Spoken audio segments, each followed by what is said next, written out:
At age 49, in a room lit only by a single yellow lamp casting light onto the dark wooden floor, Peyton Manning sits silently like a shadow, his back slightly hunched, his neck stiffened as if carrying the full weight of the years he once bore on the field, and his hands, once capable of throwing an 80-yard pass, now tremble lightly, as if reminding him of the price that glory had exacted. On television, people still call him a legend, an immortal icon of the NFL, the genius mind that rewrote the game's rules with meticulousness, intelligence, and a rare iron will. 18 seasons, 5 MVP awards, the most in history, 539 touchdown passes, over 71,000 passing yards, 14 Pro Bowl selections, 2 Super Bowl championships with 2 different teams. He lifted Indianapolis from utter despair into an empire, then resurrected Denver with one of the most miraculous comebacks in American sports history. His rapid-fire Omaha calls once made entire stadiums hold their breath, shifting the fate of games in an instant. The statue of him outside Lucas Oil Stadium serves as a reminder that America once witnessed something unlikely to be repeated. But all that glory exists only on the outside. Inside, Peyton is a man living with wounds that will never heal. He knows full well that every victory comes at a cost, and his body has paid that price for his entire career. Cervical vertebrae worn down from thousands of collisions, compressed nerves in his neck, causing his right hand to tremble slightly each morning, sharp pains shooting from his nape to his shoulders that jolt him awake at night. There are days when Peyton has to use both hands to hold his head straight, nights when he can only sleep sitting up because lying down is too painful. The world applauds a legend, but only he knows how thoroughly his body has been ravaged. And in those quiet moments, his greatest fear is not time, not old age, but the day when he might no longer be able to pick up his 2 children. The true tragedy of Peyton Manning does not lie in his brilliant 18 NFL seasons, but in what they left behind: the silent, slow, persistent devastation, and the loneliness of a man who must learn to live with the very wounds that made him a legend. If you want to continue accompanying and exploring the darkest chapters in Peyton Manning's journey, please subscribe so you don't miss the next part. Thank you for watching. Let's dive deeper together into the story that many have never known. Peyton Manning's childhood did not begin with the cheers from the stands or the bright lights that he would later become so familiar with, but with the enormous shadow of a man who had already become a legend before Peyton even knew how to hold a football. Archie Manning, the icon of New Orleans, a talented quarterback trapped on a team so weak that every victory felt like a miracle, was not just Peyton's father, but the towering wall that the boy grew up behind.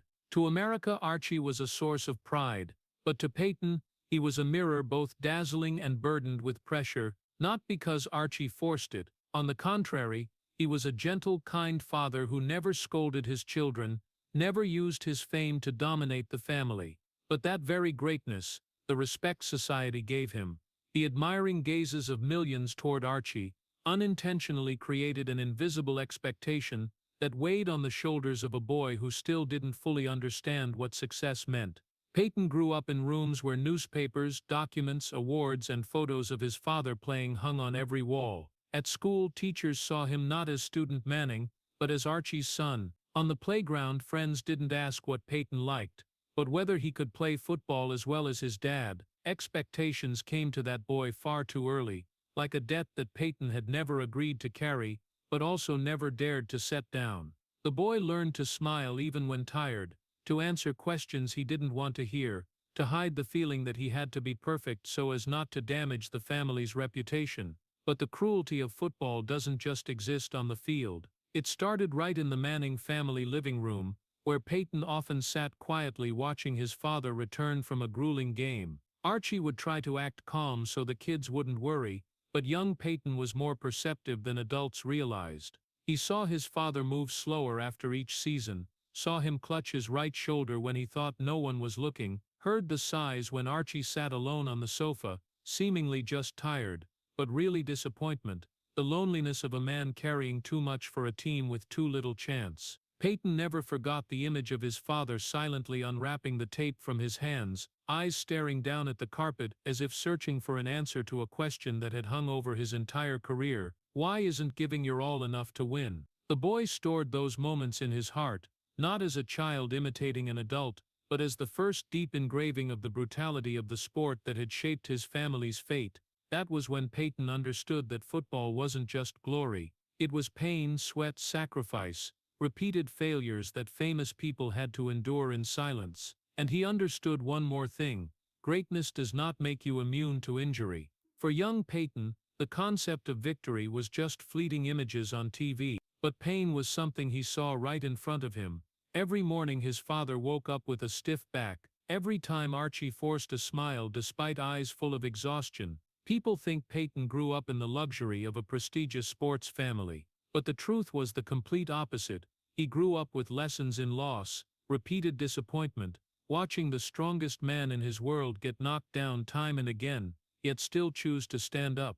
And it was in those moments, not on the fields of Tennessee or Indianapolis, but right in the small house in New Orleans, that Peyton Manning learned the most important lesson of an athlete's life. Pain is the first teacher, and victory only comes after you've been brave enough to endure it. Perhaps that's why that boy soon became a man who never allowed himself to show weakness, a man who understood that to stand firm in the storm, you have to see the storm coming when you're still very young. And Peyton, from the very first days, learned about pain before he knew what victory felt like. Cooper Manning was not just Peyton's older brother. He was his first friend, first teacher, first inspiration, and the first person Peyton wanted to become. Among the three Manning brothers, Cooper always had his own unique light. He was humorous, warm, loved by everyone, and most importantly, he was the best football player in the house. Not Archie, not Peyton, and certainly not Eli. Cooper was the real star of the family in those early years. Incredible speed, innate instincts, near-perfect catching ability, all of it made those around him believe he would be the next Manning to step onto the big stage of American football. Peyton, as a skinny young boy, always followed him, learning to throw the ball just so Cooper could catch it, learning to read the field to keep up with his brother's thinking. If Archie was the mountain, then Cooper was the sky, the one Peyton looked up to every day. But then, when Cooper was 18, the Manning family's life changed direction forever. Cooper started feeling numbness running down his left arm, sometimes spreading to his legs. At first, everyone thought it was just a minor injury, a familiar ache for any athlete. But the MRI results ended his greatest dream: spinal stenosis in the neck, a serious condition where just one more hit could leave him paralyzed for life. One announcement, one sentence from the doctor, and Cooper's entire future was erased. The day he said goodbye to football, the Manning house was silent as if in mourning. Peyton never forgot that moment. Cooper smiled, as always, trying to lighten the mood, but Peyton saw his brother's eyes, the eyes that had lost something only the family truly understood, a lifelong dream, a part of his soul, a path etched deep since childhood. In that silence, Peyton watched the person he admired most have his future stripped away in an instant.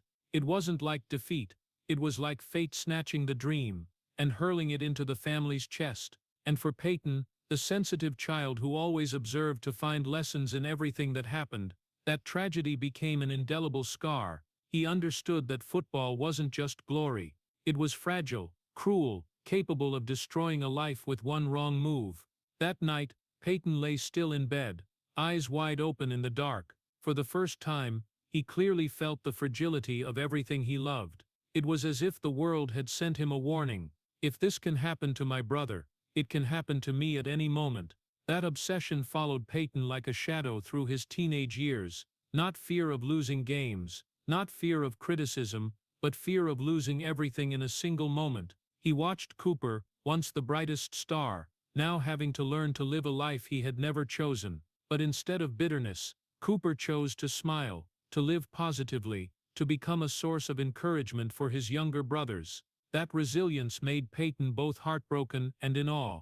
And from that moment on, every time Peyton stepped onto the field, he carried Cooper's shadow. Every pass held a promise: "I'll play for your share too." Every practice session carried the weight of a stolen dream, and every physical pain in the future, Peyton endured it thinking, if my brother was robbed of football forever, then I have no right to complain about this pain. The family's first tragedy did not destroy Peyton. It shaped him. It turned the timid boy into a warrior obsessed with standards, with perfection, with responsibility, not just for himself. From Cooper, Peyton learned a lesson that would follow him for life. Sometimes you don't fight just because you want to win, but because the people you love no longer have the chance to fight. And from that day forward, the fear of losing everything seeped into Peyton's heart, not to weaken him, but to make him cherish every second on the field, every throw, every breath of a life that his brother would never fully live. When Peyton left New Orleans for the University of Tennessee, he wasn't simply stepping into a new chapter of his life. He was stepping into a crucible where every moment was scrutinized, measured, analyzed, as if the future of college football depended on him. To America, Peyton Manning's arrival wasn't a private matter for a family, a school, or a team. It was a national event. Another Manning preparing to become a quarterback.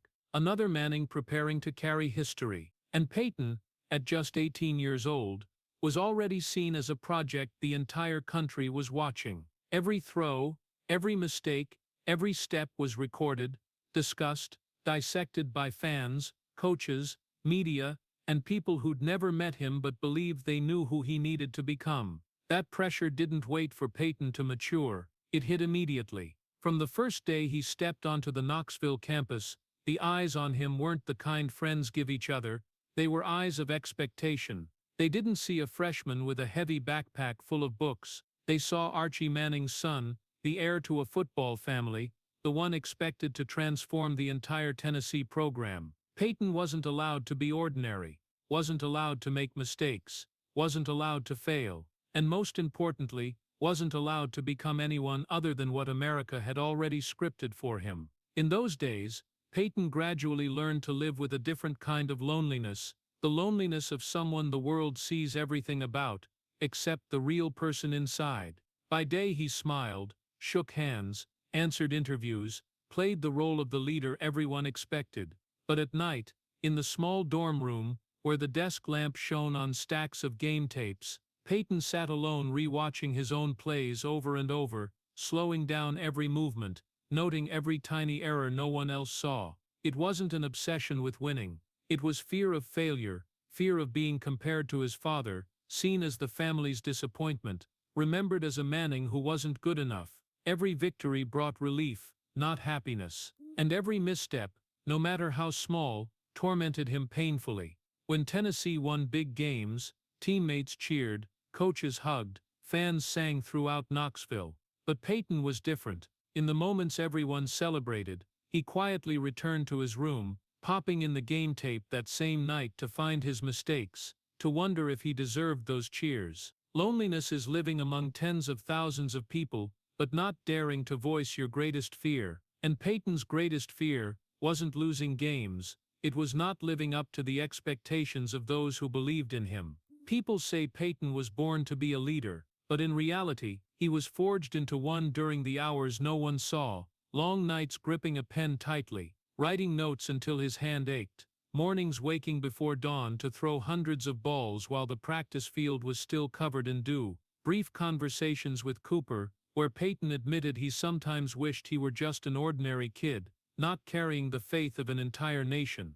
And the more the outside world expected, the more Peyton withdrew. He learned to close off his heart, to smile at the right times, be strong at the right times, and hide emotions not allowed on the front page of sports sections. Tennessee's coach once said, "Peyton doesn't need anyone pushing him. He pushes himself harder than anyone ever could." That was true, but the cost of forcing yourself into a mold is that you no longer allow yourself to err, to be tired, to be human. That was what Tennessee meant to Peyton, the place he grew up, but also the place he was worn down, the place he learned to become a leader, but lost part of the carefree spirit of an 18-year-old. And if anyone asked Peyton what the greatest pressure was during that time, the answer would always be a whisper heavy with sadness. No one understands the pressure of being Archie Manning's son, like I do. At Tennessee, Peyton didn't just learn to read defenses, didn't just learn to control games, he learned to live with expectation, to use loneliness as fuel, to turn tension into strength. And right there, amid the roaring cheers of 100,000 fans at Neyland Stadium, yet still feeling small, Peyton Manning began becoming the leader America would remember forever, a leader forged not just by victories, but by the loneliness and fear he endured alone. When Peyton Manning was selected first overall by the Indianapolis Colts in the 1998 NFL Draft, he didn't just join a team, he stepped into a city dying when it came to football. Before Peyton arrived, Indianapolis wasn't a beacon of hope. The people loved football, but they were used to disappointment, used to seasons ending early, used to the silence of a soulless stadium. The Colts had no identity, no heart, and most importantly, no one to lead them. Then Peyton appeared, bringing not the arrogance of a star, but seriousness, determination, and a sense that he was ready to carry the entire city on his shoulders. From the moment he stepped off the plane, Indianapolis saw that, and this city, with all its faith bruised over the years, handed its soul completely to that 22-year-old young man, a handover both full of love and cruel.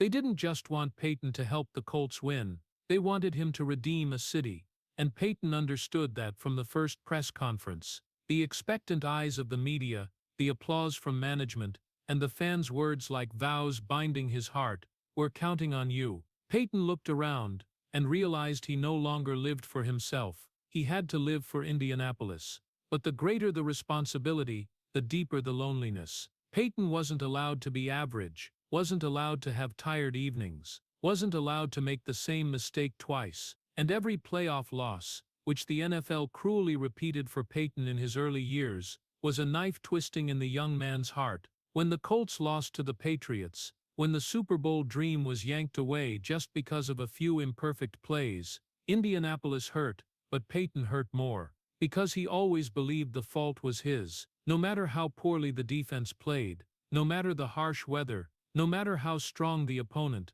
Peyton always ended those defeats by sitting alone reviewing game tape, slowing down every situation like self-punishment. There were nights after playoffs when the whole city slept in disappointment, but Peyton didn't sleep. He sat in the dark living room, the only light the flickering blue from the TV screen. He rewound those passes he could have executed better, over and over. No one witnessed those hours. No one heard the sighs he tried to keep quiet. No one knew how many times he blamed himself. To Indianapolis, Peyton was the hero. To himself, Peyton was just the one bringing disappointment to those who trusted him. But every time he fell, Peyton got back up. Not for titles, not for his career, but because he felt obligated to repay the city for what they'd given him. Unconditional faith, a city that gave its heart, a player who gave his entire life to be worthy of it.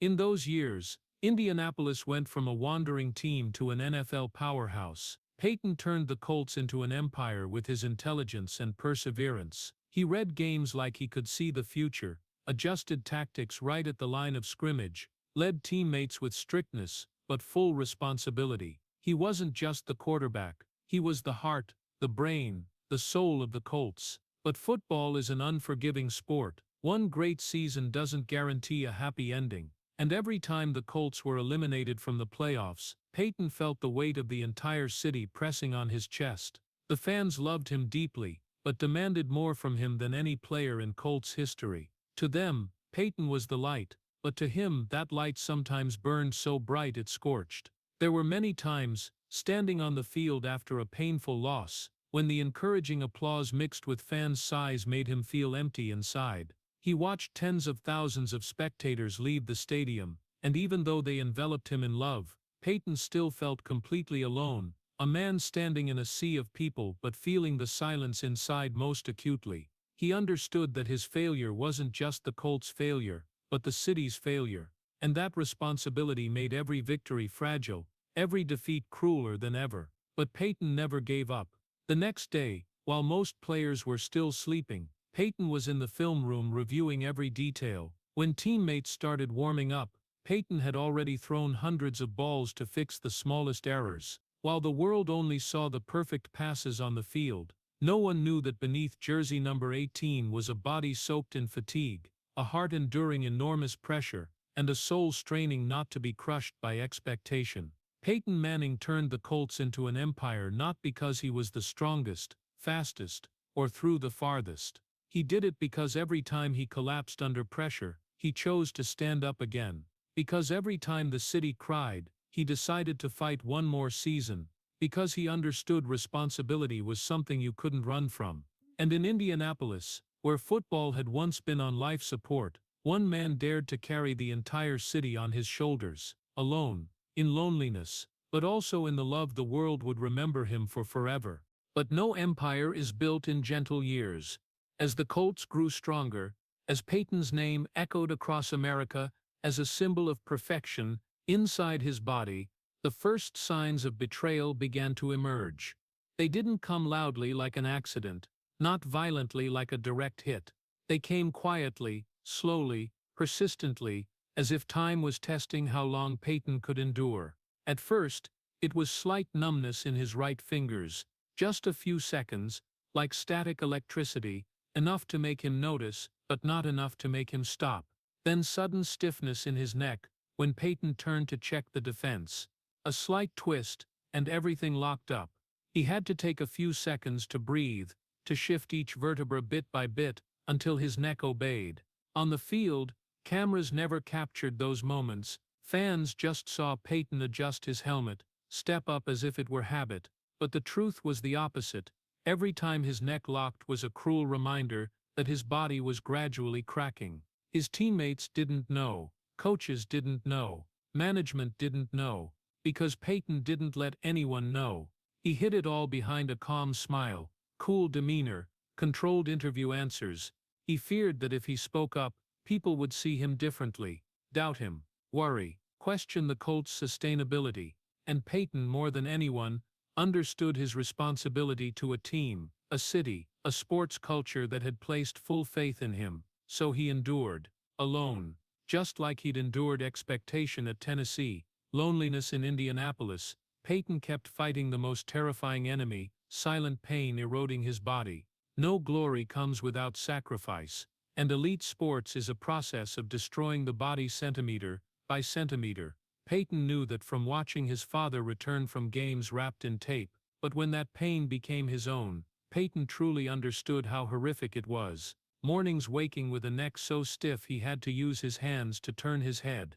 Evenings after games, when adrenaline faded and raw pain emerged, Peyton sat motionless in a chair for nearly an hour because he couldn't stand. Some nights he had to sleep half-sitting to reduce spinal pressure, and when medical staff checked in, Peyton just said, "I'm fine." Those two words became the mask he wore every day, hiding the truth that his body was wearing down faster than anyone could imagine.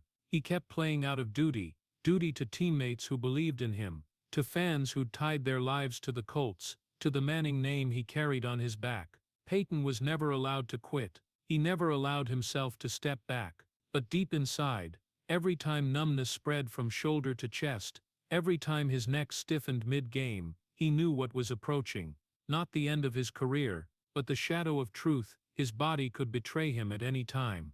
And the most terrifying thing for Peyton wasn't the pain, but knowing it would get worse, knowing that one day, he might lose everything, knowing that what happened to Cooper could be creeping toward him bit by bit, knowing that the career he'd built with his whole life could be stolen by one wrong move. But Peyton still stood there, still adjusted tactics with sharp eyes, still threw as if nothing was wrong, still carried the Colts as if his body hadn't screamed in pain. Football has a cruel truth. Fans only see the light, while players live in the darkness of cracks they must hide. Peyton Manning, even as his body began to betray him, still chose silence, to stand up, and to fight, because that's what true leaders do, and because Indianapolis needed him, more than ever.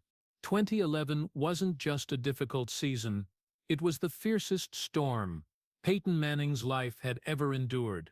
Not a tactical challenge, not a playoff defeat, but a complete collapse, from his body, his career, his reputation, to the deepest faith he had in himself. And painfully, it didn't happen with one big hit on the field, but quietly, cruelly, and slowly, like a disease eroding the soul. The numbness Peyton had once hidden was no longer just warnings, it became a sentence. His right hand, the arm that had created hundreds of miraculous passes, written history, carried the Colts and the city of Indianapolis for over a decade, suddenly became unfamiliar. First came prolonged numbness, then the hand weakened, then throwing strength dropped at a terrifying rate. One morning, Peyton tried to throw the ball as usual, but it fell at his feet just a few steps away. Not an errant pass, not a bad day. It was as if his body had forgotten how to do what he'd done his whole life. When Peyton bent down to pick up the ball, his right arm trembled lightly, but not from fatigue, because it no longer obeyed. He tried again, and failed again. In that moment, Peyton didn't yell, didn't punch the wall, didn't curse. He just stood still, eyes wide as if he couldn't believe what he'd just seen. On the empty practice field, in the foggy morning, Peyton Manning, the man who once threw the ball like the wind, accurate as a knife, couldn't throw a simple children's pass. He broke down and cried, not from pain, but from the stark truth that his body was betraying him in the way he'd feared most. The medical tests brought no miracles. Peyton's neck had severe nerve compression. Doctors looked at the MRI images and saw only red warnings. His spine was fragile as glass. One strong hit could cause permanent loss of feeling. The only solution, surgery. Then another surgery. Then more surgeries. Throughout 2011, Peyton underwent 4 neck operations. Each time he woke up, he felt himself drifting further from football.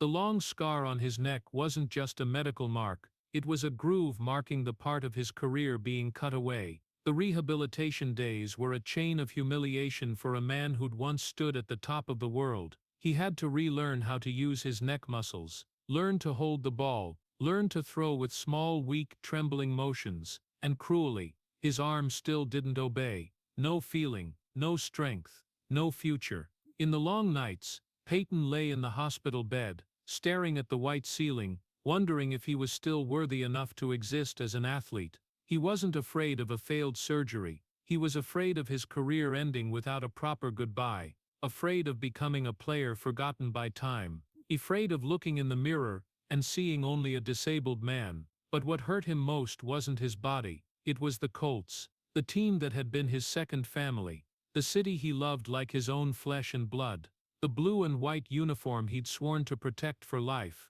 When the Colts announced they had to move forward without Peyton, the sports world shook.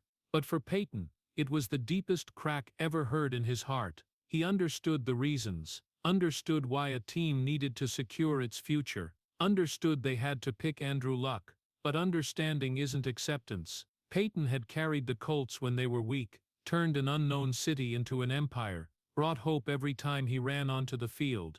But now he was set aside, as if over a decade of dedication had never existed. The media described Peyton as a faded relic, a crumbling statue, a ravaged body beyond saving.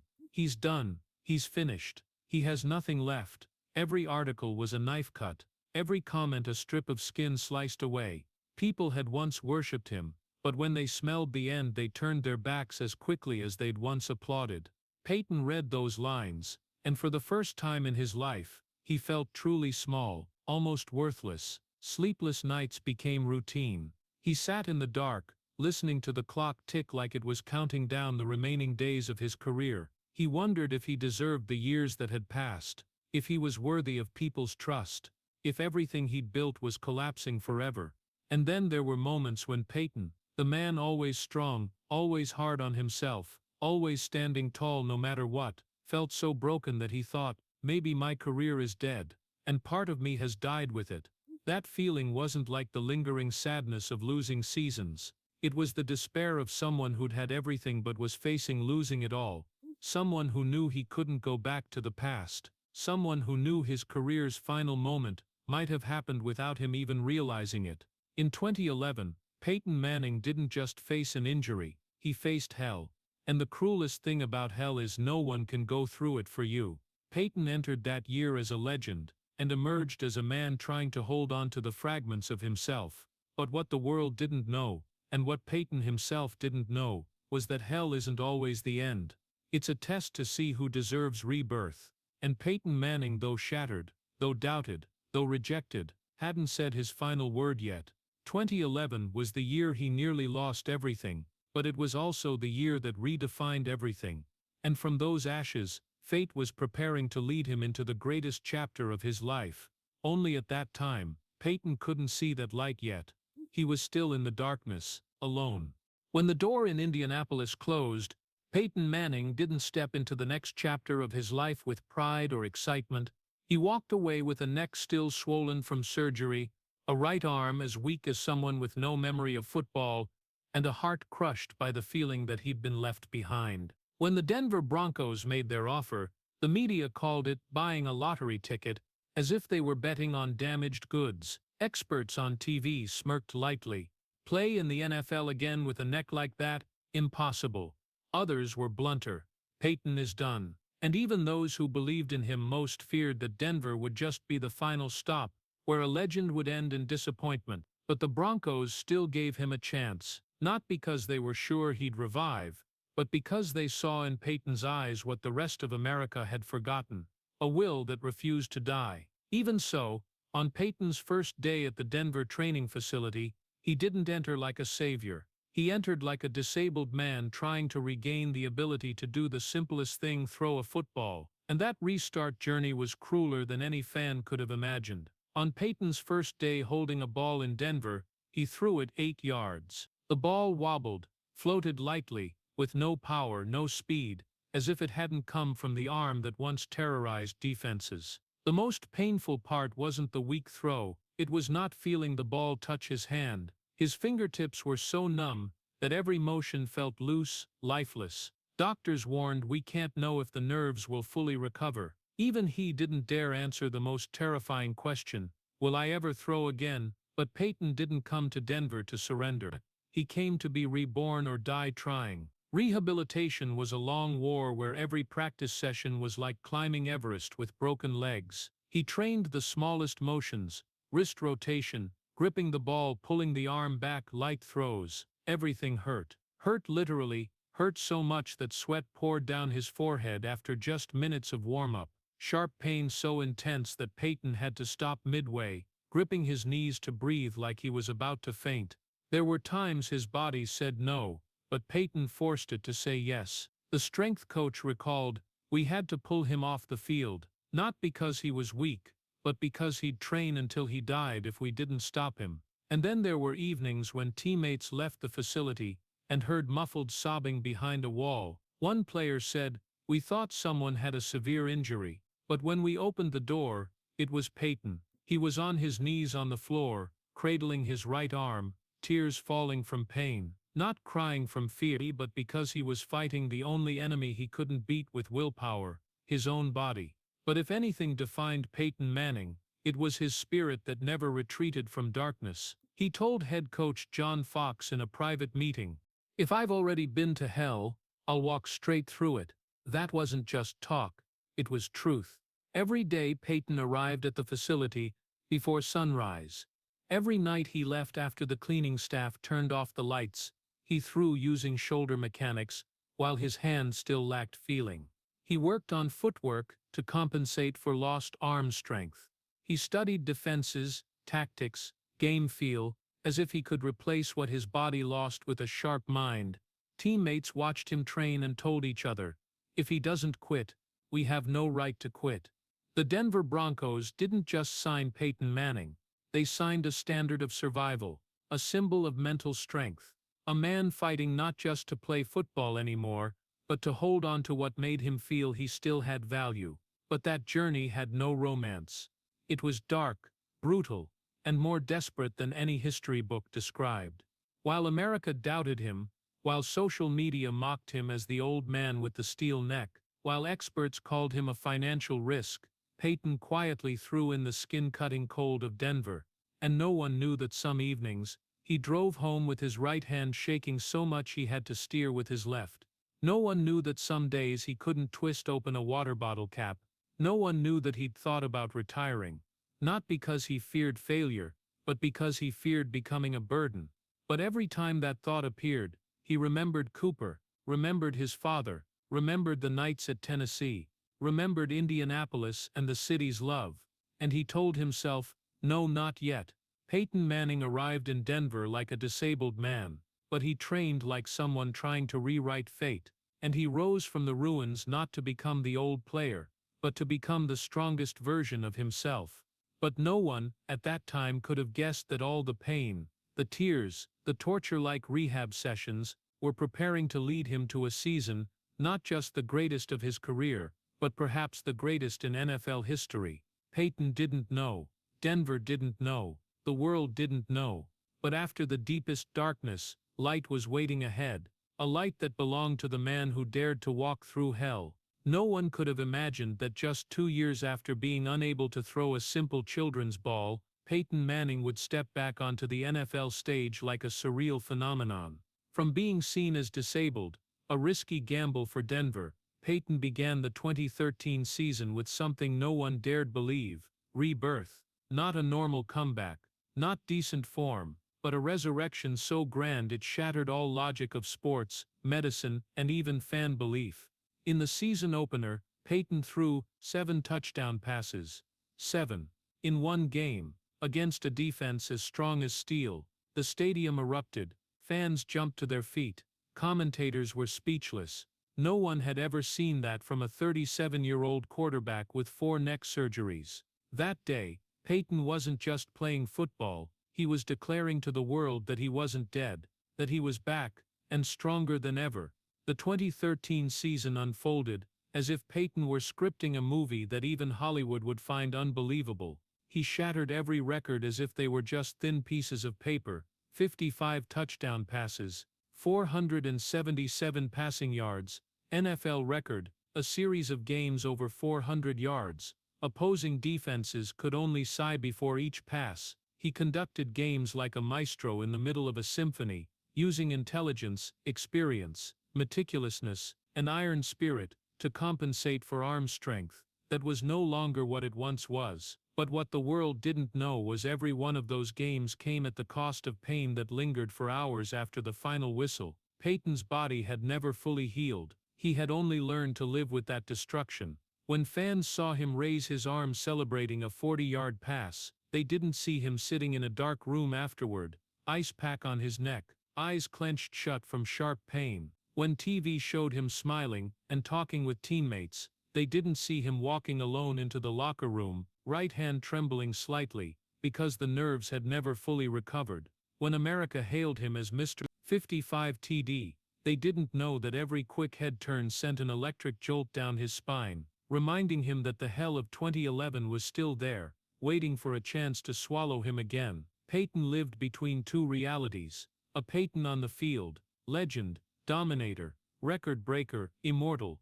A Peyton off the field, a man in pain, fragile, fighting his own body every morning he woke up. That contrast created an image no one fully saw: a warrior stepping onto the field, as if nothing could hurt him, but limping off with a body on the verge of falling apart. Many times, Peyton had to throw in the morning with a hand that had no feeling, then throw in the afternoon with thick tape wrapped around his shoulder. Many times, pain kept him from sleeping, but the next morning he still adjusted his pads, put on his helmet, and led the Broncos with the dignity of a general. Many times, he had to sit back after meetings, taking deep breaths to ease the stabbing in his neck before facing the media.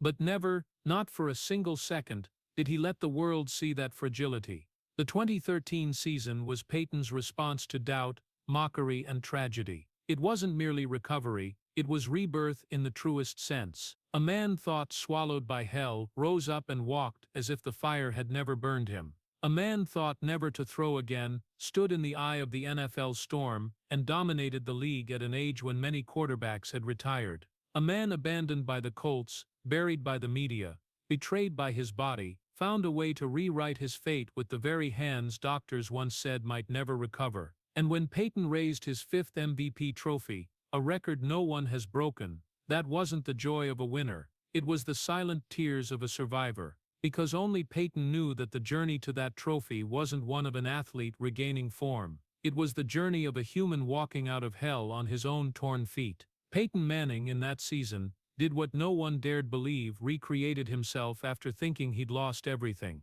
But fate wasn't done with him yet. After that brilliant light, darkness was waiting at the end of the road. the kind of darkness Peyton would have to face one more time, when his body began to collapse a second time. And this time, it was far crueler. Winning Super Bowl 50 wasn't the moment Peyton Manning reached the pinnacle of his career. It was the moment a nearly broken man gathered everything left in his worn-down body to carry his team across the finish line. At age 39, Peyton was no longer the defense-destroying machine of 2013.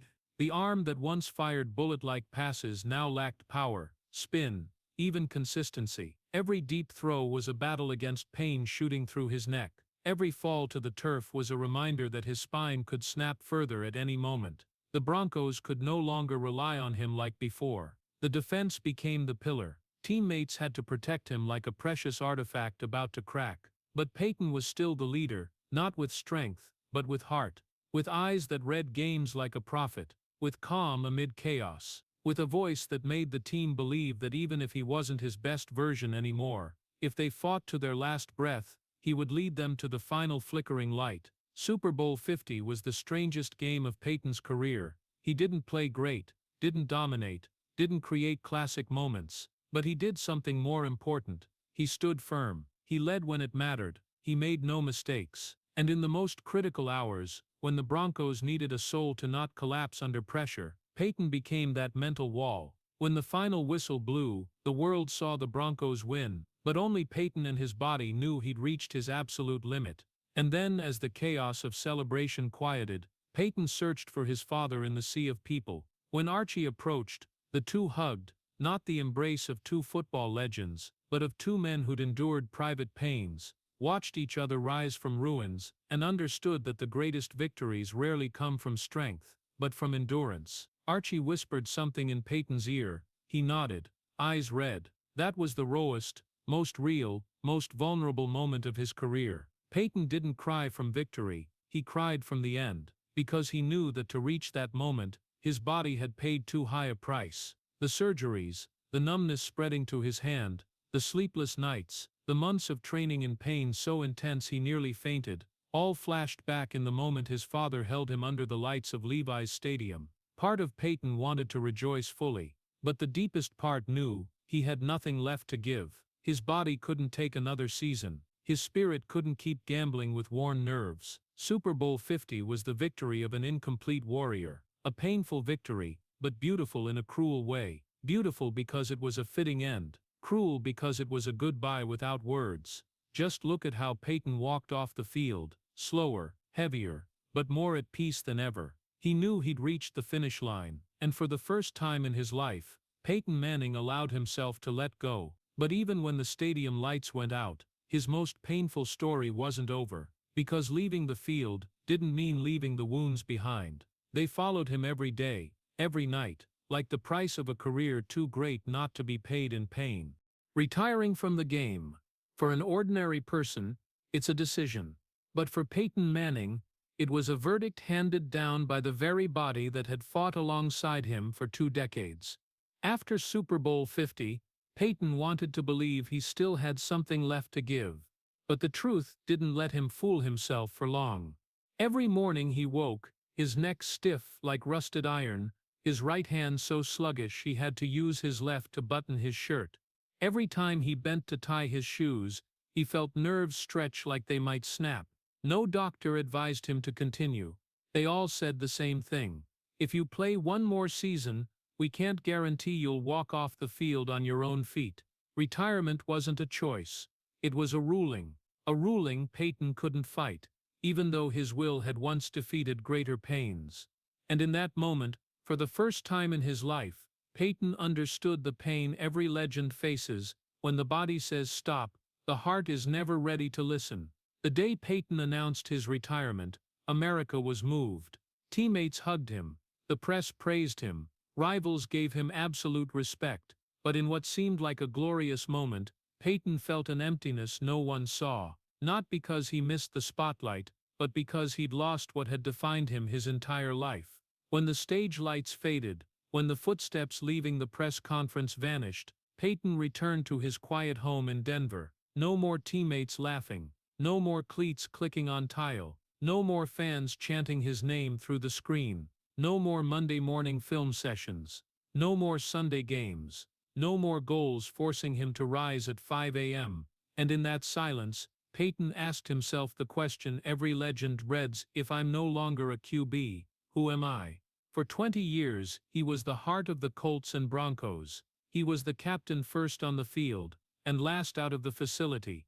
He was the beacon for teammates, the rival the NFL feared, the face of an era in football. But when it all vanished in one day, the silence became too loud.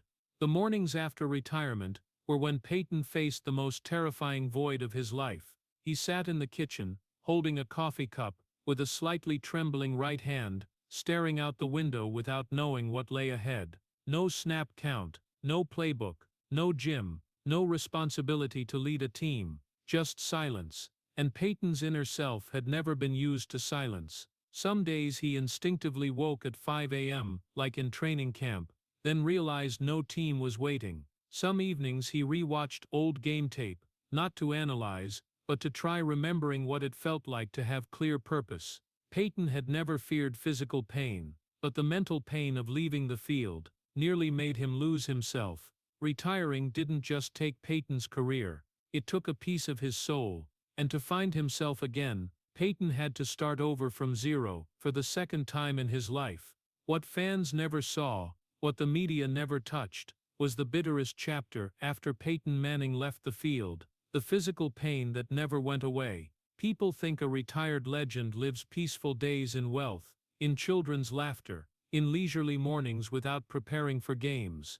But the truth for Peyton was far darker, quieter, and heavier. After retirement, neck pain became an uninvited companion that stayed forever. No more stadium lights to mask it, no more adrenaline to push through pain during games. Now, every movement came with a cold, sharp stab running from nape to shoulder. Some mornings Peyton woke unable to turn his neck. He had to lift his head with both hands, like a frail elder. The nerves damaged in 2011 never fully recovered. They sent wrong signals down his right arm, making his hand tremble lightly, weak, sometimes numb. He held a pen, and it sometimes dropped. Buttoning a shirt one-handed, difficult. Holding his kids a bit longer, sharp pain. And deep inside, Peyton carried a fear he'd never dared voice to fans. If things got worse, would there come a day when he no longer had the strength to pick up the children he loved? A quarterback who once carried entire cities on his shoulders, now feared he couldn't lift his own kids. Fans look at Peyton and imagine his post-retirement life as a string of wealthy days filled with parties, travel, relaxation in a mansion thousands of square feet wide. But in reality, most of that life consists of long hours of physical therapy, stretching exercises to keep his neck from completely stiffening, regular neurological checkups, painkillers placed by the bed every night, nights waking up from numbness spreading down to his elbow, times having to stop playing with his kids because his neck stabs like it's being cut with a knife. Occasionally friends ask if he misses football. Peyton smiles, "I miss everything except the pain." But paradoxically, football left him, while the pain did not. Peyton's home after retirement is strangely quiet. No more cleats dragging down the hallway, no more tactic boards plastered on walls, no more teammates laughing loudly, no more coaches yelling, just the ticking of the clock and the sighs he tries to hold back when sitting down. In that silent space, Peyton often feels lost. Not because he wants to return to the NFL, he knows his body won't allow it, but because he has to learn to live with a new self, one no longer defined by the field, one living in a body ravaged by the very career that made him a legend. And sometimes, on sleepless nights from neck pain, Peyton sits alone in the dark living room, looking at the hands that once wrote NFL history, and wonders if the price paid for glory was too high. But his journey isn't over yet, because in that darkness, Peyton will still learn to redefine himself in a different way, deeper, more humane, and also more tragic. In the post-career years full of darkness, there were times Peyton felt like he was slowly sinking into a bottomless well, where neck pain, mental emptiness, and old wounds repeated endlessly. But at the end of that road, where darkness seemed to have swallowed everything, there still existed a light he had never fully appreciated while playing family. Ashley, The strong and patient woman whom Peyton himself has often admitted is the real MVP of his life. When Peyton went through the dark year of 2011, Ashley was the one lifting him up every day. And after retirement, when persistent neck pain tormented him to the point of sleepless nights, she was still the one sitting beside him, placing her hand on his shoulder and saying light words with redeeming power. "It's okay, we'll get through this together." Peyton always tried to appear strong to the world, but with Ashley, he allowed himself to be weak. She saw his worst moments, nights he stayed awake because his neck was stiff as steel, mornings he needed her help to get dressed, times he broke down crying because his right hand wouldn't obey, afternoons he sat quietly in a chair, staring at the backyard without knowing what to do with the rest of his life. Ashley didn't leave, didn't complain, didn't fear. She just loved him, not because he was Peyton Manning, NFL legend, but because he was a man who kept trying even when his body wanted to give up. But Peyton's greatest light came from the two little children he always calls the miracles of his life, Mosley and Marshall. To fans, Peyton is a legend. To opponents, Peyton is a nightmare. But to those two kids he is simply Dad. Not a quarterback, not an MVP, not a star, just Dad. And that, after all the years heavy with expectations, is what helped Peyton breathe again. Mosley likes sitting next to Peyton while he reads books, sometimes resting her head on his arm without knowing that hand still tingles like electricity running through it. Marshall likes inviting Dad to play ball in the backyard, not knowing that Dad's light throws come with spine pain like needles stabbing. But for Peyton every such moment is medicine. Reading stories to the kids before bed. His neck hurts so much he has to switch sides constantly, but he still smiles. Sitting playing Lego with his son, his hand trembles lightly, but the kids don't notice, and Peyton feels his heart warm. Having dinner with the family, no more strategy meetings, no more opponent analysis, just ordinary life that he had once lost.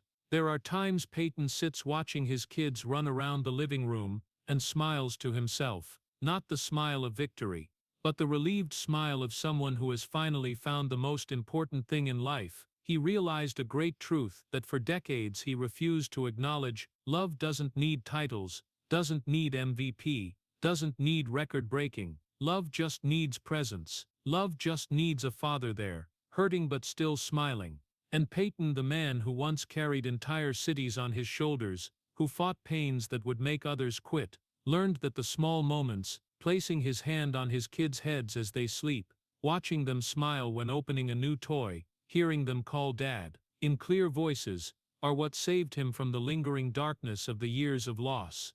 One night, when neck pain kept him from sleeping, Peyton quietly went downstairs to the living room. The yellow light shone on the family photo hanging on the wall, Ashley smiling, Mosley hugging his leg, Marshall holding up a small ball. He stood there for a very long time, and for the first time since retirement, Peyton felt he was no longer lost, no longer afraid, no longer useless. When his right hand trembled lightly, he whispered, "I still have a reason to keep going, because after all the pain, all the loss, all the parts of life that football took from him, family gave him back what the NFL could never provide: a place to be at peace, a place to be loved, a place to start over. Not as a legend, but as a father." Peyton Manning's legacy doesn't lie in record numbers, MVP titles, or 2 Super Bowl rings. That legacy lies in the man himself, a person who endured more than America ever knew, but still stood firm, still smiled, and still found ways to give when no longer wearing pads on the field. People can go to Indianapolis and see the Peyton Manning statue standing proudly outside Lucas Oil Stadium. But that statue isn't just a symbol of a football legend. It's bronze proof of a life fighting against pain, expectations, failure, pressure, and the fragility of his own body. It's a reminder that not all heroes get fairy tale endings, but they still choose to stand up. When Peyton saw his statue for the first time, he went silent, not from pride, but because he saw again the New Orleans boy always afraid of not being good enough, saw Brother Cooper and the tragedy at age 18, saw the lonely young man at Tennessee, saw the captain carrying all of Indianapolis winter after winter, saw the man who nearly lost everything in 2011, saw the hurting father who still tried to pick up his kids every morning. All those versions, strong, fragile, proud, wounded, merged into that immortal shape. But Peyton clearly understands one thing: statues never tell the full real story. After retirement, Peyton found a new therapy: storytelling, not his own, but others. Omaha Productions and Manning Cast were born not as business projects, but as his way to heal the still torn parts of his soul. In Manning Cast, Peyton is no longer tense like when reading defenses. He's relaxed, witty, more real, not because he wants to seem fun, but because he gets to reconnect with the game he once thought had stolen his body. Every story he tells, every analysis he shares, every time he teases Eli, are small pieces helping him mend what football once hurt in him. Omaha Productions isn't just successful, it's proof that someone no longer an athlete can still create value, still inspire, still stand in America's heart without throwing a single pass. But Peyton didn't stop there. He sought a different kind of meaning, one that doesn't appear on scoreboards, isn't tracked by ESPN, doesn't make sports front pages. That's usefulness, using fame, resources, and heart to touch small lives few see. Peyton visits children's hospitals, sees kids fighting illnesses like he once fought neck pain. He establishes charities, provides scholarships, supports communities, helps struggling families. He doesn't seek thanks. He doesn't need cameras. He does it because he deeply understands fragility. He knows what it's like to be tormented by pain every day. He knows despair when the body betrays. He knows the fear of losing everything. And those things make him not just a legend, but a man of compassion. What Peyton left for America isn't just tactical revolution, isn't just the era of pre-snap reads, isn't just the Omaha audibles that made defenses tremble. Peyton Manning's true legacy is how he lived, not how he threw the ball. He taught America that greatness isn't immune to pain. He taught that failure isn't the end, but the start of rebirth. He taught that the body can break, but the spirit can stand up. He taught that positions can be taken, careers end, spotlight fades, but human value does not. Peyton changed the NFL with tactics, but he changed how America understands resilience with his own life. A quarterback can become a legend through achievements, but a human only becomes an icon when they endure more, rise stronger, and love more deeply than the world ever sees. And if you ask what Peyton Manning's true legacy is, the answer doesn't lie in jersey number 18, flying in the Colts stands. It doesn't lie in the massive stat sheet. It doesn't lie in 2 Super Bowl titles. That legacy lies in the moment he kneels down to read a story to Marshall, even though his neck burns like fire. In the moment he lifts Mosley with hands that tremble lightly, but are still full of tenderness. In the moment he places his hand on Ashley's shoulder when she's tired, just like he once placed his hand on the heart of Indianapolis for over a decade. In the moment he tells a child with cancer, "You're not alone." In all those things, America doesn't just see an athlete. America sees a man, strong, not because he doesn't hurt, but because he keeps walking, even when the pain makes him want to collapse. And perhaps that's Peyton Manning's greatest legacy, not what he did on the field, but how he lived when there was no field left. At age 49, Peyton Manning no longer runs fast, throws far, or reads games like a superhuman sensory machine. But he has something his peak years couldn't give him: acceptance. Not acceptance of defeat. He was never one to submit to anything. What he accepts, after 2 decades fighting his body, fate, and expectations, is the truth that time waits for no one, not even legends worshipped by all of America. Peyton no longer tries to escape his limits. He has learned to look in the mirror and see not the quarterback with the golden arm, but a man carrying dozens of scars, the long incisions on his neck, the nerve damage, the worn muscles, the unnamed pains, and for the first time, Peyton doesn't feel ashamed of them. He touches the long surgical scar at his nape and smiles lightly, a slow, deep smile with the flavor of maturity. Every wound has a reason to exist. They exist to remind him of the life he's lived, a life that was never easy, but never meaningless. Peyton understands that some things can't be taken back: the old strength, the flexibility, the perfect feel of the ball in his palm, or the roar of 70,000 fans. But in return, he has found something his career never allowed: peace. He chooses to live for his family, for Ashley, who walked with him through the days he collapsed in the training room, for Mosley and Marshall, the children who helped him remember that a person's value doesn't lie in the titles the world gives, but in the love they plant in their own home. Peyton starts spending mornings driving the kids to school instead of heading to the training facility. He spends afternoons teaching them to throw the ball lightly, because his neck won't allow more, but enough to make them giggle. Evenings he reads stories to them, his hand trembling lightly, but his voice warm and steady, as if it had never trembled. And in those moments, Peyton realizes that glory was never what kept a person going in life. Only love can do that. If there's any lesson he wants to send to Americans, the people who followed his journey from the first day to the last, it's the one Peyton himself took nearly 30 years to fully understand: greatness isn't never falling. Greatness is daring to face pain, both physical and emotional, and still keeping walking. The truth about Peyton Manning doesn't lie in the dazzling victories. It lies in the days he thought he was dead, and still stood up. He isn't a legend because of the stats. He's a legend because of his endurance, because he lived through tragedy without becoming tragedy, because he walked out of the ruins of 2011 with a heart more intact than his body, because he accepted that sometimes life doesn't give back what it takes, but it gives something else meaning. And tonight, as Peyton steps out into the backyard, where the last light of day falls on the grass, he carries none of the old glory. He can no longer run far, no longer throw hard, but he still stands straight, hand lightly on his neck, like a habit he'll never lose. The sky is painted soft orange, wind blows gently through the trees, and in that moment, Peyton Manning isn't an NFL legend, isn't a record breaker, isn't the greatest quarterback of his generation.